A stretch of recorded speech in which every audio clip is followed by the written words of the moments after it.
সকলেরই ধারণা ভারতীয় ষড়যন্ত্রের কারণে আমাদের পাট শিল্প ধ্বংস হয়ে গিয়েছে।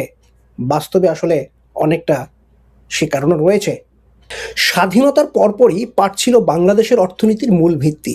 1970-এর দশকে বাংলাদেশের মোট রপ্তানি আয়ের 80% বেশি আসতো পাট ও পাটজাত পণ্য থেকে। তাই একে বলা হতো সোনালী আঁশ। 1972 সালে রাষ্ট্রপতির আদেশে 78টি রাষ্ট্রায়ত্ত জুট মিল নিয়ে গঠিত হয় Bangladesh jute mills corporation, BJMC. পরে যা বেড়ে দাঁড়ায় 82টিতে। কিন্তু 70-এর দশকের শেষ থেকেই বিশ্বব্যাপী প্লাস্টিক ও পলিথিনের ব্যবহার জনপ্রিয় হতে শুরু করে, আর পাটের বৈশ্বিক চাহিদা কমতে থাকে। মূলত ব্যবস্থাপনাগত দুর্বলতা আর লাগাতার লোকসানের কারণে এশিয়ার সর্ববৃহৎ পাটকল আদমজী জুট মিল শেষ পর্যন্ত 2002 সালে বন্ধ হয়ে যায়।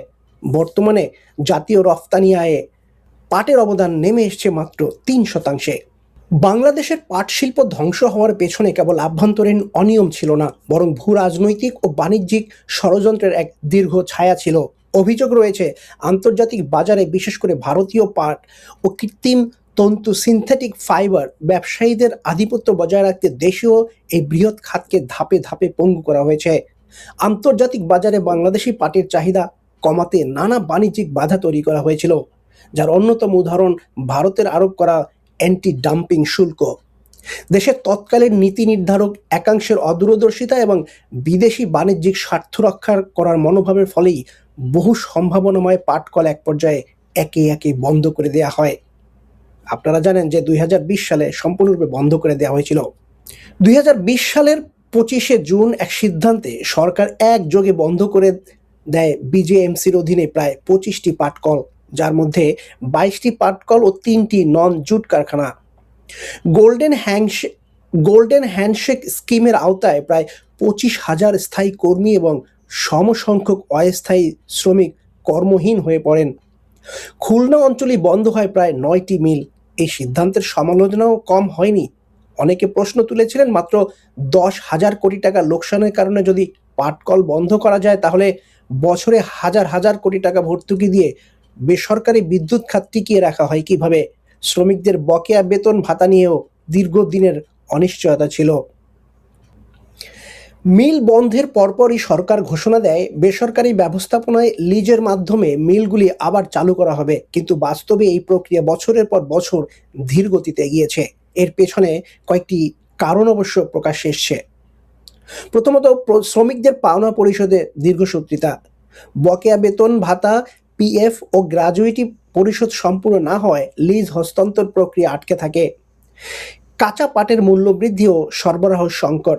বেসরকারি মিলগুলো পর্যাপ্ত কাঁচা পাট পাচ্ছে না বলে ফলে উৎপাদন ব্যয় 20% পর্যন্ত বেড়ে যাচ্ছে, আর আন্তর্জাতিক বাজারে নির্ধারিত দামে পণ্য সরবরাহ করতে গিয়ে অনেক কারখানা লোকসানে পড়েছে। আমলাতান্ত্রিক জটিলতা ও বিনিয়োগকারীর আস্থার অভাব। বিশ্বস্ত অবকাঠামো, পুরানো যন্ত্রপাতি ও সুনির্দিষ্ট নীতিমালার অভাবে বেসরকারি বিনিয়োগকারীরা প্রথম দিকে খুব একটা আগ্রহ দেখায়নি। এখানে একটা কথা স্পষ্ট করে বলা দরকার, পাটশিল্প ধ্বংসের পেছনে কোনো একক বিদেশি ষড়যন্ত্রের প্রামাণ্য ভিত্তি পাওয়া যায় না। যা পাওয়া যায় তা হলো দেশীয় অব্যবস্থাপনা, বৈশ্বিক বাজারে বিকল্প উপকরণের প্লাস্টিকের যে উত্থান এবং প্রশাসনিক সিদ্ধান্তহীনতা। প্রতিবেদনে এই তথ্যভিত্তিক কারণগুলি তুলে ধরা জরুরি, যাতে দর্শক প্রকৃত চিত্র বুঝতে পারেন। যদিও সকলেরই ধারণা ভারতীয় ষড়যন্ত্রের কারণে আমাদের পাট শিল্প ধ্বংস হয়ে গিয়েছে, বাস্তবে আসলে অনেকটা সে কারণও রয়েছে। কারণ ভারতীয় যে পণ্য, তারা আমাদের দেশের পাটের উপরে শুল্ক আরোপ করেন এবং সেই সকল শুল্কের কারণে আমাদের ইন্ডাস্ট্রিটা স্থবির হয়ে পড়ে। সাম্প্রতিক চুক্তি অনুযায়ী প্রাণ আরএফএল গ্রুপ ও হ্যামকো গ্রুপ 3টি মিল লিজ নিয়েছেন। সিরাজগঞ্জের জাতীয় জুট মিলস, খুলনার স্টার জুট মিলস ও প্লাটিনাম জুবলি জুট মিলস। মোট বিনিয়োগ হবে প্রায় 619 কোটি টাকা, যাতে কর্মসংস্থান হবে অন্তত 11,629 জনের, আর সম্ভাব্য বার্ষিক টার্নওভার দাঁড়াবে প্রায় 1,175 কোটি টাকা। এটি একটি বৃহত্তর পরিকল্পনার অংশ। বিজিএমসির 25টি বন্ধ মিলের মধ্যে 20টির ইজারা ইতিমধ্যে চালুর সিদ্ধান্ত হয়েছে, যার মধ্যে 14টির দখল ইতিমধ্যে হস্তান্তর হয়েছে এবং 9টিতে উৎপাদনও শুরু হয়ে গেছে। চলতি বছরের মার্চে বস্ত্র ও পাট মন্ত্রণালয় জানিয়েছিল 7টি মিল শিগগিরই চালুর উদ্যোগ নেওয়া হয়েছে। আসুন এবার একটু আলোচনা করি বাংলাদেশের মানুষের জন্য কেন এটা বিশেষ গুরুত্বপূর্ণ। বাংলাদেশ এখনো বিশ্বের দ্বিতীয় বৃহত্তম পাট উৎপাদনকারী দেশ। বিশ্বের মোট পাট আঁশের প্রায় 42% উৎপাদিত হয় এখানেই। কিন্তু কাঁচামাল থাকা সত্ত্বেও কারখানা বন্ধ থাকা মানে লক্ষ লক্ষ কৃষক ও শ্রমিক পরিবারের আয়ের পথ বন্ধ থাকা। পাট শুধু রপ্তানি পণ্য নয়, এটি পরিবেশ বান্ধব ও পচনশীল হওয়ায় বৈশ্বিক প্লাস্টিক বিরোধী প্রবণতার মধ্যে একে নতুন সম্ভাবনা হিসেবেও দেখা হচ্ছে।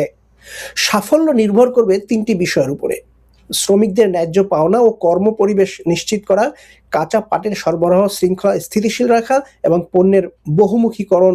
শুধু চটের বস্তা নয়, পাটজাত ফ্যাশন, হোম টেক্সটাইল ও পরিবেশনাবদ্ধিক প্যাকেজিং পণ্যে বিনিয়োগ। এই 3টি ঠিকমতো সামলাতে পারলে সোনালী আজ সত্যি দ্বিতীয়বার সোনালী হতে পারে। বাংলাদেশের অর্থনীতির চাকা ঘুরে যেতে পারে সারা জীবনের জন্য। যেখানে বাংলাদেশে পাট রপ্তানি করে প্রায় 80% বিদেশি বিনিয়োগ আমরা আয় করতে পারতাম, সেখানে 80 যদি আমরা আশা নাও করি, তারপরে একটা বাংলাদেশের বৃহৎ অংশ আমরা আবার আয় করতে পারবো। পাট হতে পারে আমাদের সোনালী স্বর্ণ। আপনি যদি PBC 24 টেলিভিশনে নতুন হয়ে থাকেন তাহলে সাবস্ক্রাইব করে আমাদের সাথেই থাকুন। আজ এ পর্যন্ত, ভালো থাকুন, সুস্থ থাকুন। আবার দেখা হবে পরবর্তী আরেকটি পর্বে। আল্লাহ হাফেজ।